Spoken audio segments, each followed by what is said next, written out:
Hi అండి. ఒక్క దోసె చెంచా ఉంటే చాలు ఎన్ని చీరలు ఉన్నా చిటికలో మర్చుకోవచ్చు. అది ఎలాగబ్బా అనుకుంటున్నారా? నిజమండి. చూస్తే ఖచ్చితంగా ఆశ్చర్యపోతారు. ఈ అద్భుతమైన టిప్స్ మిస్ కాకుండా వీడియో చివరి వరకు చూడండి. హాయ్ అండి, నమస్తే, నేను Jhansi. Welcome to our channel Jhansi cooking gardening vlogs. ఎలా ఉన్నారండి? అందరూ బాగున్నారా?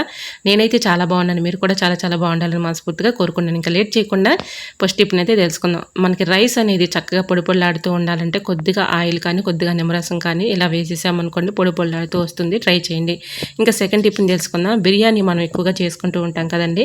మనం తినంగా కొంచెం ఇలాగ మిగిలిపోతూ ఉంటుంది. మళ్ళీ మనం ఫ్రిడ్జ్లో పెట్టుకుని దాన్ని ప్రత్యేకంగా వేడి చేసుకోవాల్సి వస్తుంది. అటువంటి ఇబ్బంది ఏమీ లేకుండా ఇలా ట్రై చేయండి. మన రైస్ అయితే వండుకుంటూ ఉంటాం కదండి. రైస్ గిన్నె పైన ఇలా హోల్స్ ఉన్న గిన్నెలో ఇలా బిర్యానీ పెట్టేసామనుకోండి చక్కగా వేడవుతుంది. ప్రత్యేకంగా మనం వేడి చేసుకునే పని లేకుండా ఇలా ట్రై చేయండి. ఇంకా నెక్స్ట్ టిప్ని తెలుసుకుందాం. ఎగ్స్ బాయిల్ చేసేటప్పుడు ఒక ఎగ్ మాత్రమే బాయిల్ చేయాలి అనుకున్నప్పుడు మనం మళ్ళీ మామూలుగా ఏదైనా గిన్నెలో ఉడకబెట్టుకునే పని లేకుండా ఇలా రైస్ అయితే వండుతూ ఉంటాం కదండి. రైస్లో ఈ విధంగా ఎగ్ని వేసేసామనుకోండి చక్కగా ఒక ఎగ్ ఉడకబెట్టుకోవాలి అనుకున్నప్పుడు ఇలా ట్రై చేయండి. రైస్లో వేసేస్తే చక్కగా ఉడికిపోతుంది. ట్రై చేయండి. ఒక యూస్ఫుల్ టిప్ తెలుసుకునే ముందు చిన్న రిక్వెస్ట్ అండి. ఎంతవరకు మన ఛానల్ని ఎంతగానో ఆదరించి సపోర్ట్ చేసి ముందుకు తీసుకెళ్తున్న ప్రతి ఒక్కరికి కూడా చాలా చాలా థ్యాంక్స్ అండి. ఇలానే సపోర్ట్ చేయండి. మన ఛానల్లో ఇంకా మంచి మంచి టిప్స్ అయితే షేర్ చేస్తూ ఉంటాను. సో చూశారు కదండి, ఒక్క ఎగ్ అయినా కూడా ఈ విధంగా మనం రైస్లో వేసేసుకుని మనం ఎగ్ వేసుకునేటప్పుడు శుభ్రంగా క్లీన్ చేసుకుని రైస్లో వేసుకుంటే చక్కగా ఉడికిపోతుందండి. ట్రై చేయండి. సో ఒక ఎగ్ ఉన్నప్పుడు మనం ప్రత్యేకంగా ఉడకబెట్టే పని లేకుండా ఈ విధంగా ట్రై చేయండి. చాలా చక్కగా యూజ్ అవుతుందన్నమాట. ఇంకా నెక్స్ట్ టిప్ని తెలుసుకుందాం. ఇల్లు తెచ్చినప్పుడు మనం ఎక్కువగా స్టోర్ చేసుకుంటూ ఉంటాం కదండి. ఒక్కోసారి మనకి పురుగు వచ్చేసి పాడైపోతూ ఉంటాయి, నల్లగా బూజు పడుతూ అలా అనిపిస్తూ ఉంటాయి కదండి. సో అలా లేకుండా ఉండాలి అంటే మనకి ఎక్కువ రోజులు స్టోర్ ఉండాలంటే ఇలా ఎల్లుల్లిపాయలను శుభ్రంగా ఇలాగా ఆ తొక్కలనేవి మొత్తం కూడా తీసేసి ఎండలో ఒక 1 అవర్ పాటు ఉంచుకున్న తర్వాత కొద్దిగా వెనిగర్ అప్లై చేసామనుకోండి, కొద్దిగా కాటన్ తీసుకుని కాటన్ పైన కొద్దిగా వెనిగర్ వేసేసి ఈ విధంగా ఎల్లుల్లిపాయల చుట్టూ కూడా కొంచెం అప్లై చేస్తే వీటి ఘాటు స్మెల్కి మనకి పురుగు రాకుండా పాడైపోకుండా ఎక్కువ రోజులు స్టోర్ ఉంటాయి. ట్రై చేయండి. ఇంకా నెక్స్ట్ టిప్ని తెలుసుకుందాం. ఇలా పిల్లలు డయాగ్రామ్ గీస్తూ ఉంటారు కదండి. ఒక్కోసారి కార్బన్ పేపర్స్ మనకు అందుబాటులో ఉండకపోవచ్చు. ఈ విధంగా ట్రై చేయండి. కార్బన్ పేపర్ లేకపోయినా సరే ఒక వైట్ పేపర్ తీసేసుకొని దానిపైన ఆయిల్ అప్లై చేయండి. మనం కర్రీస్లో యూజ్ చేసుకునే ఆయిల్ అయినా పర్లేదు, లేదంటే కొద్దిగా కొబ్బరి నూనె అయినా పర్లేదు. ఇలా కొంచెం సేపు ఎండలో ఉంచేసుకున్న తర్వాత ఇలా పేపర్ అనేది డ్రై అయిపోతుంది. సో మీరు ఏదైతే డయాగ్రామ్ గీయాలనుకుంటున్నారో ఆ బొమ్మ పైన ఇలాగ ఈ పేపర్ పెట్టేసి ఇలా గీసామనుకోండి మనకి డయాగ్రామ్ అయితే రెడీ అయిపోతుంది. కార్బన్ పేపర్ లేకపోయినా చక్కగా మనకి ఈ విధంగా డిజైన్ వేసుకోవడానికి వర్క్ అవుతుంది. అలానే మన శారీ పైన ఇలా పెయింటింగ్ అయితే వేస్తూ ఉంటాం కదండి. మనకి నచ్చిన డిజైన్ కావాలన్నా కూడా ఈ విధంగా అయితే పెట్టేసుకోవచ్చు. ట్రై చేయండి. మరొక యూస్ఫుల్ టిప్ని తెలుసుకుందాం. ఇంట్లో బాగా బ్యాడ్ స్మెల్ ఎక్కువగా ఉన్నప్పుడు ఈ చిన్న ట్రిక్ని ట్రై చేయండి. చాలా చక్కగా యూజ్ అవుతుంది. ఏదైనా ఒక పేపర్ తీసుకొని దానిపైన కొద్దిగా కాఫీ పౌడర్ వేసేసుకొని ఒక స్టీల్ ప్లేట్లో ఈ విధంగా వెలిగించేయండి. సో ఇది మొత్తం కాలిన తర్వాత మనకి మంచి స్మెల్ అయితే వస్తుందండి. కాలిపోయిన తర్వాత పొగ అయితే వస్తుంది కదా, ఆ పొగకి మనకి ఇలాగా కాఫీ పౌడర్ వేసాం కాబట్టి మంచి స్మెల్ అనేది వస్తుందన్నమాట. రూమ్ అంతా కూడా మంచి స్మెల్ అనేది వస్తుంది. సో ఒక్కోసారి మనకి వర్షాకాలంలో ఎక్కువగా బ్యాడ్ స్మెల్ వచ్చే ఛాన్స్ ఉంటుంది. మనం ఎంత ఇల్లు క్లియర్గా పెట్టినా కూడా ఒక్కోసారి బ్యాడ్ స్మెల్ అనేది ఇంట్లో వచ్చేస్తూ ఉంటుంది. సో అలా ఉన్నప్పుడు ఈ విధంగా ట్రై చేయండి. కాఫీ పౌడర్ వేయడం వల్ల మనకి ఆ స్మెల్ అనేది చక్కగా మంచి స్మెల్ అనేది వస్తూ ఉంటుంది అనమాట. మంచి సువాసన వస్తుంది. సో ట్రై చేయండి.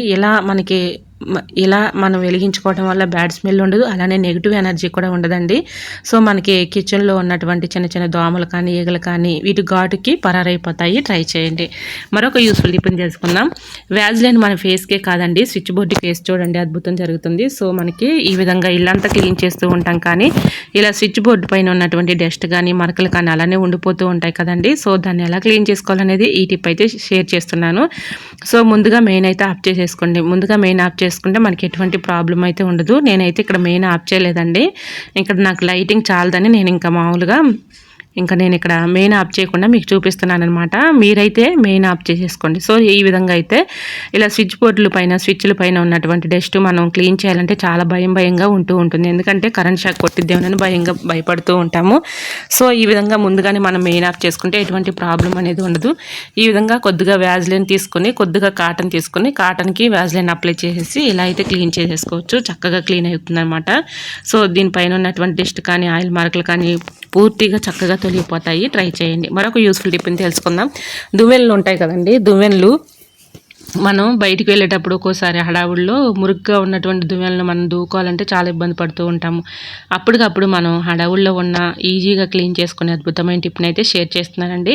సో, మనకి వరిపిండి కానీ, లేదంటే గోధుమ పిండి కానీ, లేదంటే మనం ఫేస్‌కి యూజ్ చేసుకునే ఫేస్ పౌడర్ ఉంటుంది కదండీ! ఆ పౌడర్ అయినా పర్లేదు.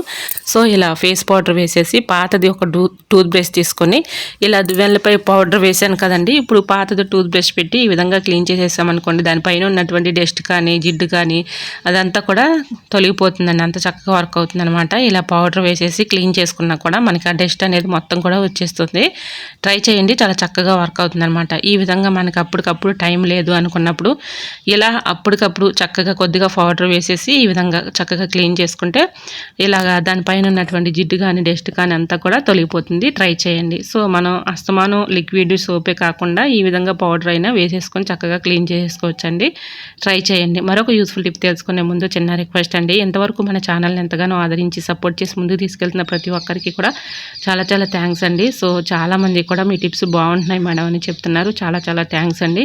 అలానే మరి మీకు ఈ టిప్స్ అన్నిటిలో ఏ టిప్స్ అయితే మీకు యూస్ఫుల్గా ఉన్నాయో, ఏ టిప్స్ అయితే మీకు బాగా నచ్చాయి అనేది ప్లీజ్ అండి చిన్న కమెంట్ చేయండి ఫ్రెండ్స్. ఎందుకంటే ఈ టిప్స్ మీకు యూస్ఫుల్గా ఉన్నాయా లేదనేది నాకు కూడా అర్థమవుతుంది కాబట్టి మరొక స్మాల్ రిక్వెస్ట్ అండి.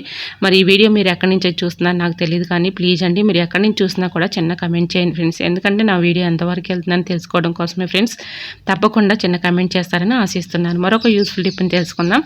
కుక్కర్ మూతలు ఉంటాయి కదండి, కుక్కర్ మూతలు మనం క్లీన్ చేసిన తర్వాత ఇలాగా చక్కగా మామూలుగా పెట్టేసుకుంటూ ఉంటాం కదా. మనం ఎంత చక్కగా క్లీన్ చేసి కుక్కర్ మూత పెట్టినా కూడా ఒక్కోసారి పప్పు కానీ రైస్ కానీ పైకి మరి వండినప్పుడు మనకి పైకి పొంగిపోతూ ఉంటుంది. సో, అలా పైకి పొంగిపోకుండా చక్కగా ఉండాలి అంటే ఈ చిన్న ట్రిక్ని ట్రై చేయండి. ఇలా వాచర్కి గోధుమ పిండి అప్లై చేసేసి ఇలా పెట్టేసుకున్నాం అనుకోండి, పప్పు అనేది పైకి పొంగిపోకుండా చక్కగా మనకి పప్పు చక్కగా ఉడుకుతుందండి. ట్రై చేయండి. సో, మనం ఇలాగా కుక్కర్ వాచర్లు క్లీన్ చేసిన తర్వాత కూడా బయట పెట్టేస్తూ ఉంటాం. అలా బయట పెట్టడం వల్ల కుక్కర్ వాచర్లు త్వరగా పాడైపోతాయండి. అలా కాకుండా మనం క్లీన్ చేసుకున్న తర్వాత ఫ్రిడ్జ్లో పెట్టేసుకున్నాం అనుకోండి, మనకు కావాల్సినప్పుడు ఇలా అవసరానికి తీసుకోవచ్చు.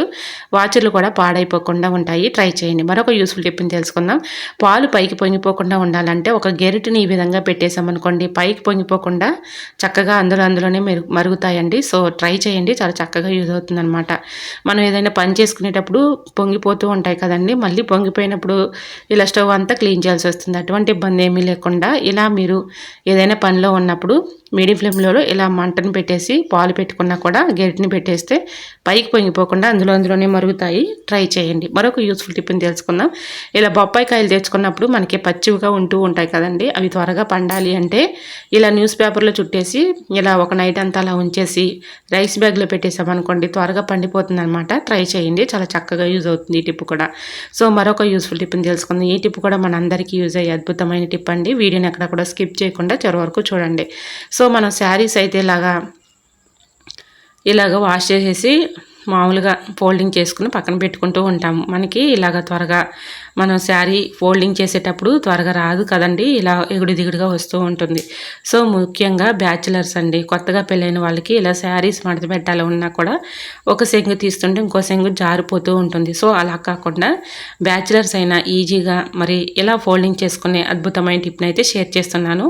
స్టీల్ అట్లకర్ర ఉంటుంది కదండి, దోశలు వేసుకునే స్టీల్ అట్లకర్ర తీసుకుని ఈ విధంగా స్టార్టింగ్లో కట్టు సెంగు నుంచి ఈ విధంగా చుట్టూరు ఇలా ఫోల్డింగ్ చేసుకుంటూ వచ్చామనుకోండి, ఇలా మనకి ఫోల్డింగ్ అనేది కరెక్ట్గా వస్తుందన్నమాట. మనం ఐరన్ చేసుకున్నట్లుగానే ఉంటుంది. సేమ్ మనకి శారీ ఎలా మామూలుగా ఐరన్ చేసుకుంటామో సేమ్ అదే ఫోల్డింగ్ అనేది వస్తుందన్నమాట.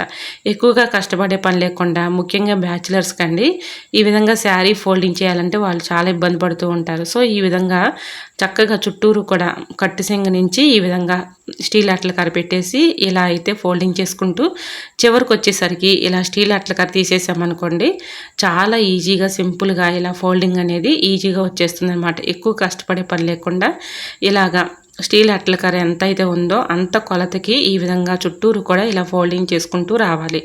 సో, చివరిగా వచ్చినప్పటికీ మనకి చీర ఇంకా లాస్ట్కి వచ్చినప్పటికీ ఈ విధంగా ఫోల్డింగ్ పెట్టేసుకొని ఇలా శారీని ఇలా ఫోల్డింగ్ చేసేసి లాస్ట్లో ఇలాగా ఈ స్టీల్ అట్లకారం తీసేసి మామూలుగా ఫోల్డింగ్ చేసేసామనుకోండి, చక్కగా మనకి ఐరన్ చేసుకున్నట్లుగానే ఉంటుందండి. ఇలా ఫోల్డింగ్ అనేది కరెక్ట్గా మనకి ఐరన్ ఫోల్డింగ్ లాగా వస్తుందన్నమాట.